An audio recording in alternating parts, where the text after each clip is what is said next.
If your AOV is almost below maybe 5,000, you need to find a really repeatable, really fast for your tool, even 5K a year, right? In terms of value, like you're going to find it very difficult to make it work. 80% of outbound is failing is simply because they're just using generic terms and people are getting smarter at identifying that. So I just think actually majority of what most people are doing is not good enough. Do you have the budget for advertisement? Do you have people to hire to call for SDRs? As SDRs, for example, like, can you afford it at the beginning? No, you can't, you know? So you have to use as much automation as you can because that you're limited in resources. You have to think resourceful. The only reason I even we grew at the beginning, do you know why? We allow those types of founders to have a net new channel. It was a tactic wrapped into a solution, and that works.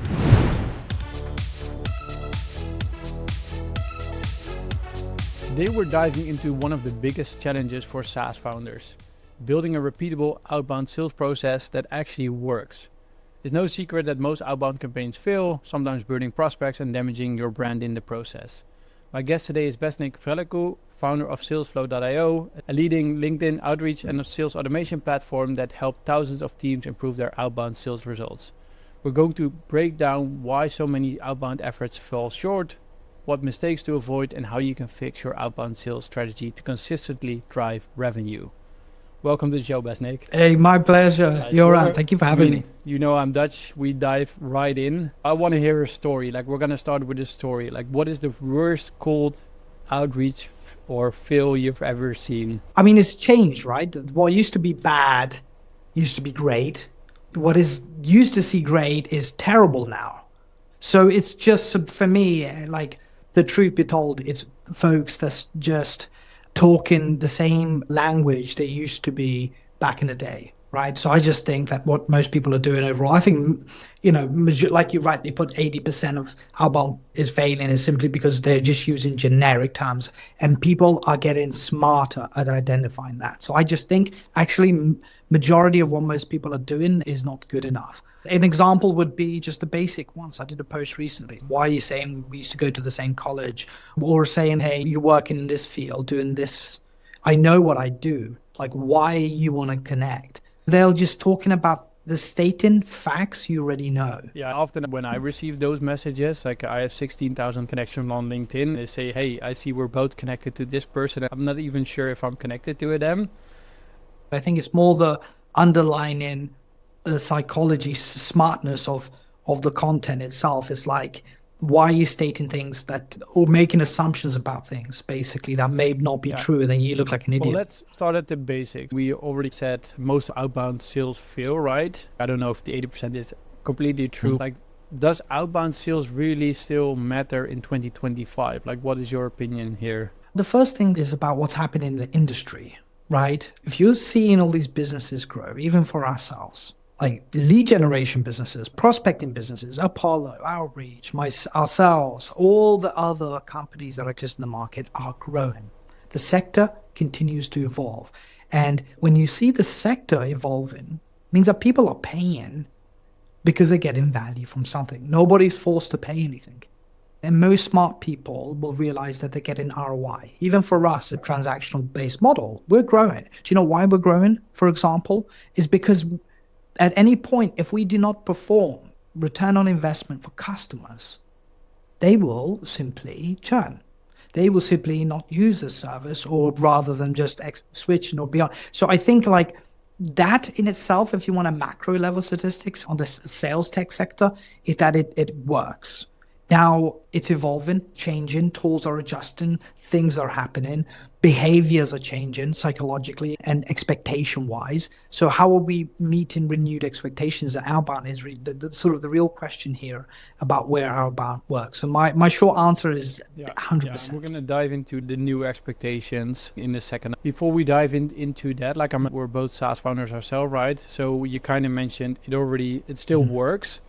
I haven't been doing it much, but why should SaaS founders care about doing outbound sales? It always looks like a lot of effort and only for that 20%. So why do they have to care about it? Because what's the alternative?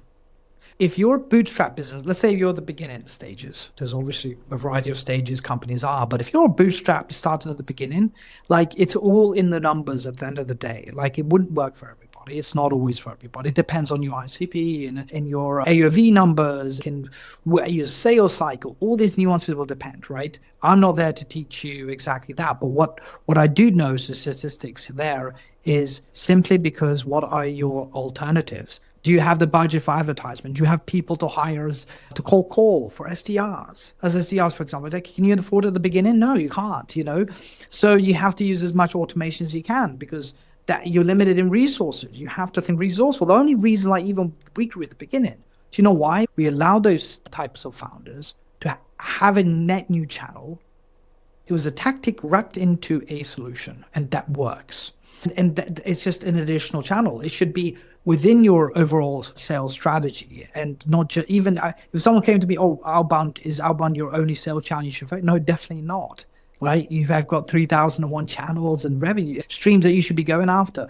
But if you do not try, you do not know, you realize that you're leaving a lot of revenue on the table because those customers aren't in Google search in terms or finding your site. They know they have that problem, for example. Sometimes you have to create a problem. Like we had a session about that as well. Like, for example, for ourselves, we're going to start with outbound. And what we're going to do is we're going to target like a really specific certain type of client who's already running an affiliate program and where we can actually migrate them over to us. So typical, really specific ICP, really specific problem, clear messaging towards them. I think that's also the power of doing outbound, where you can actually target the people you need to get. Yeah, exactly. And that's one use case of many. Of course, most don't have a product market fit and they don't have maybe they're trying to get that, or there's other use cases. The whole purpose is it's a messaging system that you're forcing through, that you're not dependent on Google to deliver you opportunities. Why would you do that? The whole purpose of being proactive is pushing through that plateau that you would kind of have in your business because you have these dependencies in inbound, which is great to have if you can find volume and SEO kicks in after a year, 2 years, 3 years, fine, amazing. But that's not everybody. And it's a quick way to validate as well, I guess, as you mentioned. Like if you're going to be dependent on Google, you have to put a lot of money in on paid ads or wait until the results actually come from SEO. So I guess we now established outbound works, you need to do it. But why do you think most of the outbound sales still fail? Like we kind of covered a little bit already, but what are the top reasons it usually fails? I think it's down to your original offering, in my personal opinion, to make it worth the fight that it takes in outbound, right? Because if you're selling, what I've noticed, and I had this when I was in New York, we discussed in a roundtable tech week. One of the key things is pushed forward. It's like, do you know what's changing in outbound? A lot of the cases, your AOV, and there's a filter. If you're, in my personal opinion, if your AOV, and based on some of the data that we have, backed by that, really, but if your AOV is almost below maybe 5,000, you need to find a really repeatable, really fast for you to AOV 5K a year, right? In terms of value, like you're going to find it very difficult to make it work, right? I'm talking about, volume. I'm talking about scale and the longer sales cycle that outbound comes with it to make it worthwhile your time. Before you can sell, $100, $1-2 grand a year AOV deals, which is fine, but not scalable. Like you have to get involved in sending 10,000, 20,000 emails to even justify it. But that's not even sustainable is the word. But once your offering as a product fits into the 5K plus mark, you started to make it worthwhile, that additional effort that comes from nurturing, following up, not just following up with statistic, but once they show intent or conversation, because then you got to continue that conversation. It's not in their budget. You just came out of the wind work, right, into their whole business life. So I think here it's about just filtering also quickly to understand all those statistics that comes with outbound, right? AOV, then what's the conversation rate? So if you're able to quickly experiment and validate that quickly enough, otherwise I've seen many businesses that have tried to make outbound work at lower than that. They'll start to blame the product or the ICP or the messaging. They'll test it 3001, but then your numbers aren't working, even if you were to close one deal. I think what's changing the most in outbound is that range of filter beyond messaging ICP. Is actually the undercore value price point that you're offering for that figure to make sense in and it all outbound. comes down to, I guess, like as you mentioned, like targeting then the right customers. So if you do have a product which have maybe lower tier pricing and does have some higher tier pricing, focus on the ones who are fit for the higher tier pricing and only run outbound on those. That's where we've seen the biggest success, because outbound's not easy, but it can work if your pricing aligns to it. Quite right. So I guess like if we would even chop it up into almost like a step by step, right? So if somebody now thinks like, okay, I want to start with sales outbound, what is the first thing they should do? Probably then look at their ICP, look at the AOV. I think people also always check or name it ACV. Is that the same, or is there a difference between ACV and AOV? ACV, well, I mean, the average order value, it typically is what you expect clients to be paying, right? I mean, there's two parts to that question here, but I think it's about, okay, what they project a client to have and what they pay is two different things based on that, right? So I think the price point it's obviously a net opportunity, because you have to calculate your expansion potential in business. There could be a lot of partner-led where you see that, then you're investing for the long haul. Then your payback period is going to be in 6 months, maybe 12 months. Same with you're going through POC deals, for example. That's like a different, you still need to get some return there, but you're looking down the hall. But then what you realize, you're accumulating pipeline for the future. You start to play catch up until you build that pipeline. But just to go back to the first part of the question is, where should they begin when they do an outbound? Is nowadays, you obviously quite clearly selecting the right tool is going to make sense, because there's 3,001 tools, okay? SalesFlow is one of many. But the question that really people should hone down is, why specific tool? Is it pricing? Is it volume that you expect? Or is it longevity, which is about sustainable? Can I ensure if I connect my LinkedIn and my email that my account's not going to get banned, or my email, my domain authority is not going to get banned? Because you know what? If any of those two go, even in outbound starts to work, none of it's going to matter. So it's one of the key things that at least I say is actually just pick one that is going to be a foundational approach for longevity. Security, for example, one of the key things that we've done very well with is that. And I say that because I've seen many accounts get blocked, and it doesn't matter what tool, or $99 or $50 you're spending, because you've got none of it in place anymore. I think the first thing is just to start there. Everyone can send messages. Everybody can send this and that. Okay, maybe one or two little shiny features here and there. Then the second part is just about the, because security, I'd say, is part of like deliverability of whatever you're doing. So it's like a foundational skeleton, actually, is that. Then, I mean, of course, like if you got existing customers and you know who those 100 first customers are, that's very easy, right? Ultimately, if TAM's enough there, you should be going there. You should be getting the case studies because you're resonating by industry. Because most people will buy because if they've hey, Joran, do you know how many affiliate programs partners are using as a success in this tool?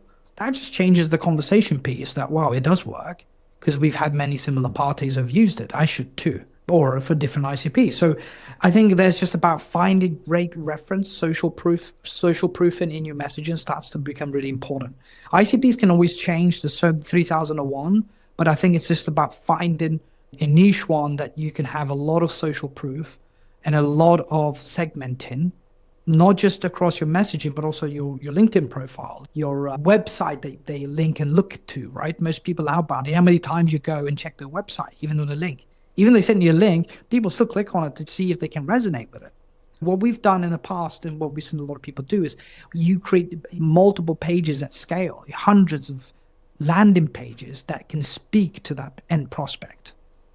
Starting out would be like right security platforms for longevity, and just something that you can resonate so much with that particular person that you have conversations. You mentioned really niche down, segment on your ICP to really, I guess, be able to also add social proof towards the messaging.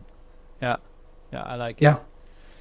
And if we then move on, let's say we did this, what would be the next steps? We're going to create the messaging. Are there best practices into that besides, I guess, adding the social proof? Like if you're going to do LinkedIn outreach, what kind of best practices do you see here? For me, it's about if you can get access to as much data about your prospects as you can, rather than using default fields that SalesFlow and every other tool have, create custom variables and fields. It's a bit more work, but you've got 400 in your ammunition, right? Now that's why it's become such a quality game on LinkedIn and even multi-channel engine, in my personal opinion. Like, how are you, not just social proofers, but really I would say a lot of custom variables. Like, if you think about, hey, if you know, like, you yourself using first promoter, hey, what if I can tell you that these are the cool benefits to why, from you using first promoter? I'm sure there's tools to figure out X, Y, and Z based on, links. Maybe get a data entry person that can identify everybody that has first promoter a tool in, and you go in directly, pinpoint in custom variable 400 of those people. I'm pretty sure they have 400 folks. Finding that, and you're target. You're just getting to the progress. Look, I know you have this, but let me tell you why it's better. Here's an alternative page, for example. Okay, why wouldn't I be against that? I'm already doing affiliate marketing. You're not selling me on affiliates. Now you're selling me on why. We've got a database, because I know exactly why we're considering Joran on your end is because of the database, right? You've had an anchoring point there. If you use custom variables and you import the CSV of that data, that would be like the best practices. And not just that, maybe there's other use cases. Like you've somehow managed to enrich your data using Warmly or R2B2B, and other tools out there. Common Room can enrich website visitors. The big use case, for example, practices. So what Outbound's going is, rather than just pulling some generic folks based on a Sales Navigator search, is you have the data intent strategy come in from different use cases. Most people do not do that. You know why? It requires more effort. And people don't want to put effort. They want to just off the bat come in and done, right? So I think that would be, in my view, what we've seen some great success is people that genuinely take it seriously through those tactics. That you mentioned, connecting different data sources together to be able to really personalize. Yeah. Not just choosing one tool in a way, it's actually choosing multiple to get super personalized in a way. 100% personalized. I mean, let's define personalization, right? Personalized is being able to resonate with somebody, right? In terms of personalization, if you can resonate, what's the best way to resonate with folks? That's just through understanding for those data channels, basically. So yes, absolutely. Because sometimes people can mistake personalization through, I'm going to put Joran's logo in my text, and then that's being personalized. Like, you know what I mean, though? Or I'm going to know about sales, like Joran's company, I'm going to add it radius into one of my copies, but that's not really personalization. I don't know if I'm always a bad person, I guess, in a way, or if I see the email too much in a way, but it's so cringy sometimes where you see your own logo on a laptop screen, or 100% custom variables, or different letter font, where you're like, okay, come on. Yeah, 100% agree. So that's why I think people should understand actually what personalization really is. Data. It's understanding and intelligence about your end prospects. The more you have about them, the more they're likely to warm up, respond, and engage with you because you've done your homework. Are you struggling to find a cost-effective and scalable marketing channel? Check out Rejections. We help you to have other people recommend your SaaS, and you would only pay them when they deliver you paid clients, making it a very cost-effective and scalable marketing channel. Want to learn more? Go to getrejections.com. One of my questions was supposed to be like, are you able to personalize things using AI and automation?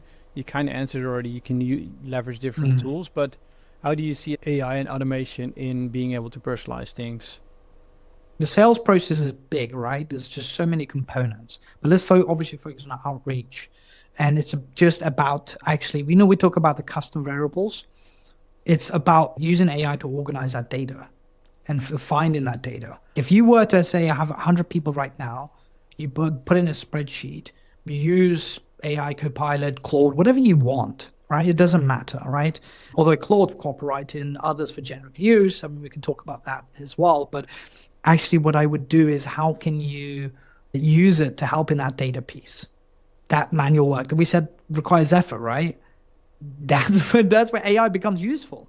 It's just, that's a perfect manual step. So I think it's just finding a way to create copy for every single prospect automatically based on all that data points that you just inserted, and let it create one for each of those persons, because it can evaluate all the company, it can evaluate all the context behind that individual or company, for example, and profile it. So I think AI is going to be used heavily to aggregating all that data to create a message for every single person automatically, instead of you sitting there saying, I'm going to personalize this and add that.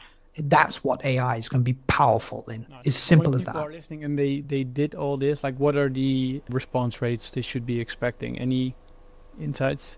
Average, we were in SaaS Talk in Austin, and our average response rate is 35% across millions a month, millions of different connection nodes, responses, and all the messaging that we have, multiple, so it's average has been 35%. I'm talking about conversation here, not meetings. I'm not talking about, so it's really to do with conversation style. Okay, well, that's your goal. Again, they're trying to get a meeting straight away. You're trying to have conversations where you can start to communicate value proposition. It's been 35%. With a 15-minute coffee chat proposal. Could work. Some people are just like that. Nobody wants to waste 15 minutes of their time unless it's some neutral thing, for example. People are struggling. People don't want more meetings. They want to get to the point quicker. It's a transactional relationship. Let's be honest here. When people say build relationship, like if you want to build relationships, show up in person to these conferences and meet them multiple times, then do business. Like Joran, we met with each other, for example. I'd say this is what we call, because we met the retreat in Barcelona, I'm much more willing to compromise even small little nuanced features than other larger competitors, because I know you and I trust you, and I'd rather give the money to somebody, by the way, that I have a relationship with, someone I know I can count on. And it's not just some kind of transactional model. Sometimes that helps. Do you know why? Because you have that personalization approach. I mean, even in the early days that we have, that personalized service of migration of accounts, like you perfectly mentioned before when this call got recorded, is exactly the reason why those kind of relationships matter. So I think because it's transactional, you do have to get to the point, really. Nice. When we go back to the 35%, so from the 35% you mentioned conversations. Yeah. But there's also conversations where people do not want what you actually are selling, right? So you're gonna get a lot of rejections.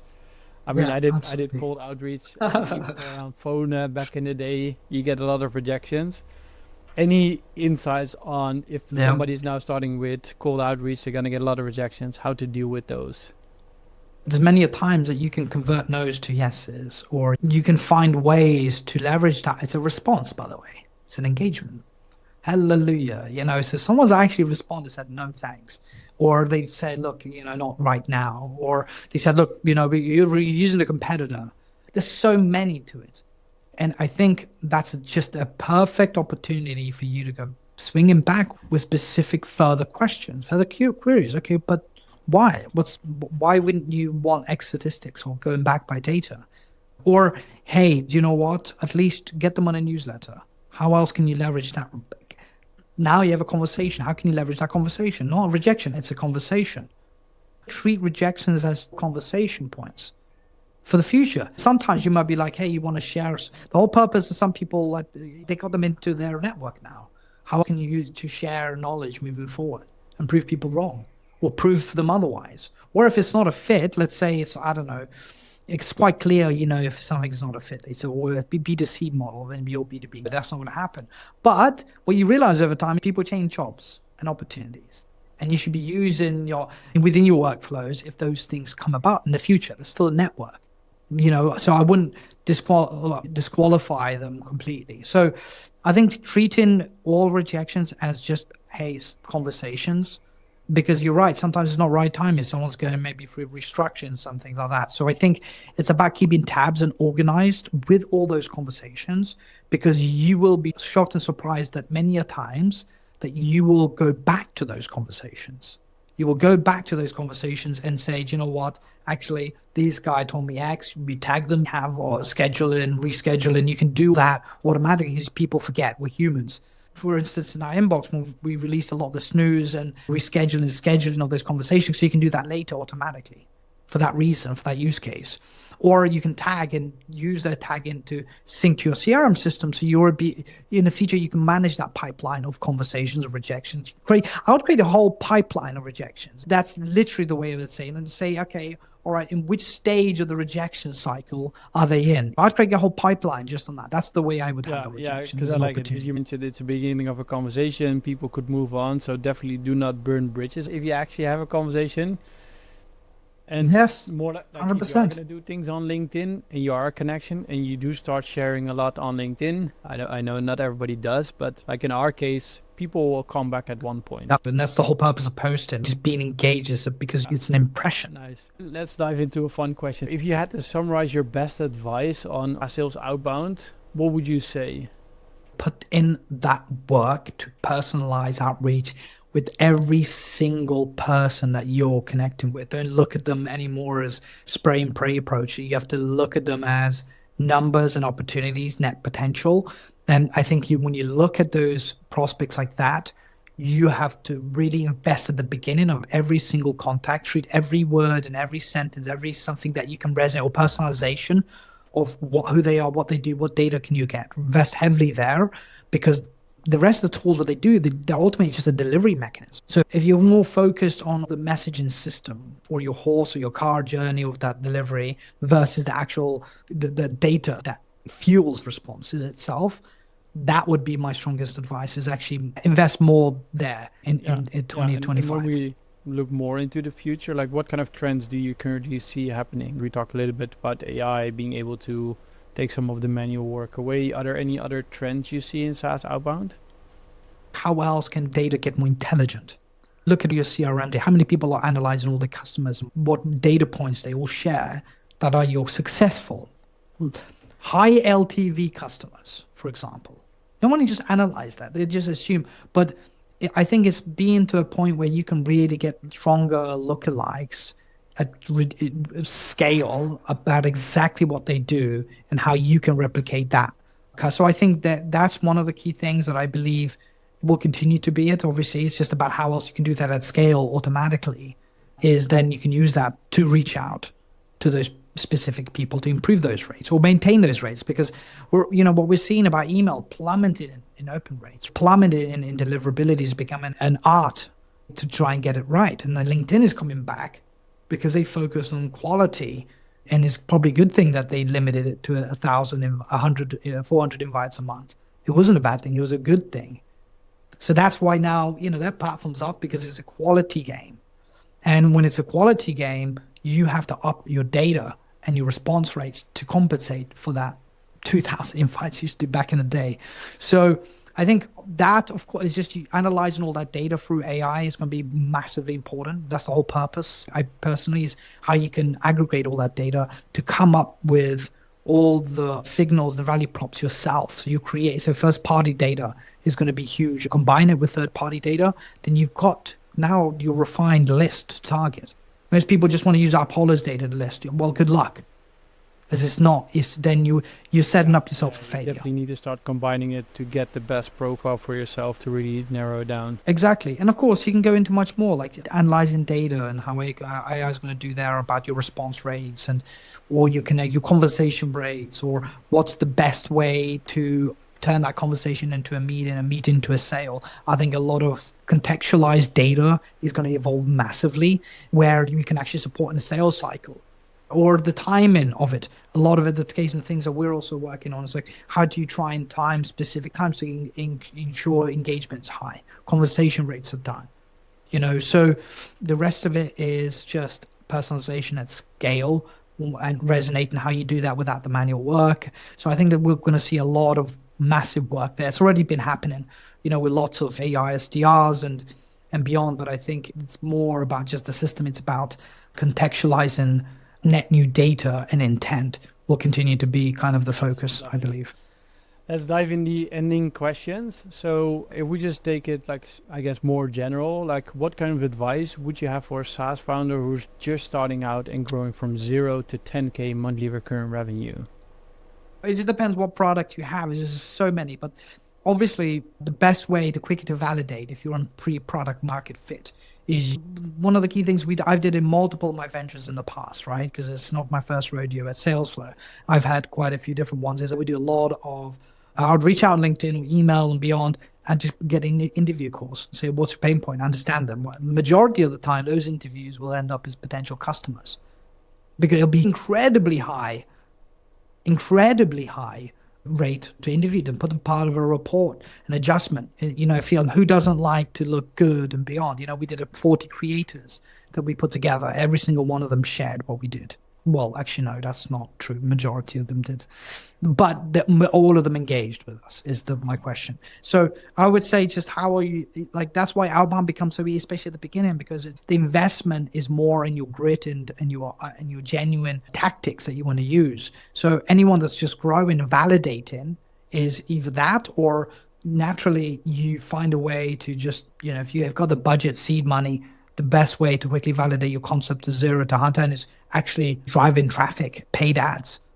Actually, the quickest way to validate it, and it's expensive as well, is ads to get to 0 to 100. Those two would be my 0 to 100 is really, is proactive outbound of interview style. And B is just you actually spend money on advertisement to get a few grand in MRR. Let's assume now we reached 10K MRR and we're going to make a huge step. I know we're going to go towards 10 million ARR. So you can chop it up, you can do however you want, but what kind of advice would you give SaaS founders here? Let's just say 10 to many could be anywhere, right? But it's just about people. Let's be honest, as a business, it's sometimes you got to bet not just your channels, maybe it's got you to your 100, 200 grand, you got to start betting on people. Like you better your business offers value. If you're a fundraiser, capital, a VC, your own VC for yourself, how am I going to manage my resources that I have? Really strategic. Place bets in different areas to see net growth. For anybody at that stage, let's say a few 100K, they've got validation, they've got proof of concept, they've got revenues, customers, you want to grow. You've got to start placing bets on people so that you can multiply the efforts that are happening, because whatever you can do by yourself is only going to yield so much. So people, when it gets to, you want to start building on brand, because to build on brand, you need other people to speak about you. One of the biggest things that we've had on the strongest correlation is how do you get other people to speak about you the most? Mentions is the creation of momentum to get you from a 1 to 5, or then 5 to even 10, is building that momentum in that market space where people are just speaking about you, paid or organic or whatever it might be. That's the way to do it, in my view, to get to that scale. Final question. If you could have a crystal ball, what should SaaS founders prepare for in the next 2 to 3 years? Prepare for compromises basically, because I think most people are wondering what's going to happen in AI in your industries, but be prepared for compromises, whether it's pricing, whether it's how you're going to adjust your roadmap really quickly. I think people have to be prepared for and adjust expectations, even in growth, because a lot of net new players are coming in. They don't have the legacy of systems. When you grew your business to 1 to 10, for example, to just change your system to adapt to a whole new product, it's going to take a lot of time. You're dealing with customers, you're dealing with thousands of customers. So you're going to be faced with an existential threats in the marketplace. It's about how are you adjusting your business to the incoming of competition, the lower barriers of entry because of AI's creating. So I think it's about where you're going to compromise. And I think that's the biggest business advice for SaaS founders, even net new. It's are you really compelling enough to grow? And so I think beyond that, I think that's going to be a big pondering shift in the landscape, is going to be really around compromise. It could be different segments of your business compromise. I think that's where I see things come into place. You either have to pivot along with those changes, like any other phase we've had in the internet, by the way. And it's one of them. Let's go back to the humbles of compromise, adjustment, and survival, and you want to maintain your growth rate. In short, it would be that. And I think because that's coming so fast, so unpredictably, now we can predict a little bit better. We can understand the appetite of people. But I also wouldn't, I think at the same time, just being calculated in your risks and bets, because most people, I think, are seeing it too much of a disruptor, where I think, AI it's not that easy just to for you in the business and markets to be all the time completely transformed, and just all of a sudden it will slowly for sure happen, some faster than others, understanding your market. And I think that's kind of the crystal I see is is just about there's going to be moments of compromise, and you got to understand when you need to make those compromises and very quickly. Let me try to summarize. So if we go all the way to the beginning, outbound still works if you put in the actual work. First of all, of course, consider what are your alternatives. But the key is, of course, making yourself less dependent on Google, either it's paid ads or SEO. When you are going to do outbound, select the right tool, check pricing, volume, sustainability, and of course, deliverability. When you're going to do it, niche down, segment, make sure you can really resonate with the ICP you're targeting, add social proof to some messaging, create custom variables to really personalize the messaging, leverage therefore different data sources, leverage AI to organize things, and do more on scale, and try to aim for a 35+% response rate.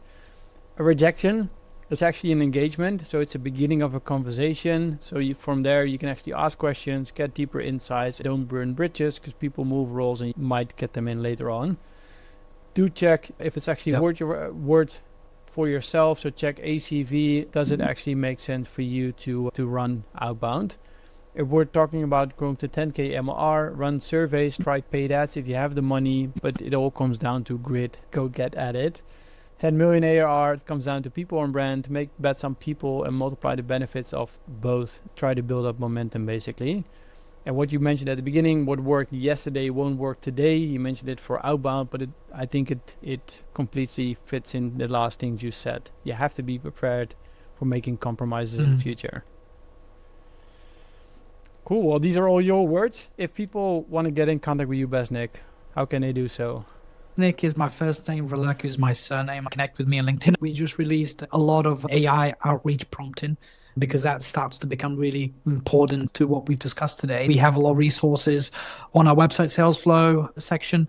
Take a look, read, understand. If you can't be bothered to read it, upload it to ChatGPT and say, give me 5 bullet points of the most important things that I need to know or related to what you're trying to, your challenge, do that. You know, it's a resource you can use in different ways. So those would be the two ways to we're going to link to yours, the LinkedIn profile. Besnik is easy to spell. Vrelaku might be a bit more difficult for people. And then we're going to link to salesflow.io with the AI prompting so people can check that out as well. Thanks for coming on. For people listening on Spotify, please leave a review and answer the poll we're adding to it. It just helps us to boost the algorithms. And again, thank you for coming on, Besnik. My pleasure. Enjoyed today. Thank you. Thank you for watching this show of the Grow Your B2B SaaS podcast. You made it till the end, so I think we can assume you liked this content. If you did, give us a thumbs up, subscribe to the channel. If you like this content, feel free to reach out if you want to sponsor the show, if you have a specific guest in mind, if you have a specific topic you want us to cover, reach out to me on LinkedIn. More than happy to take a look at it. If you want to know more about Rejections, feel free to reach out as well. But for now, have a great day and good luck growing your B2B SaaS.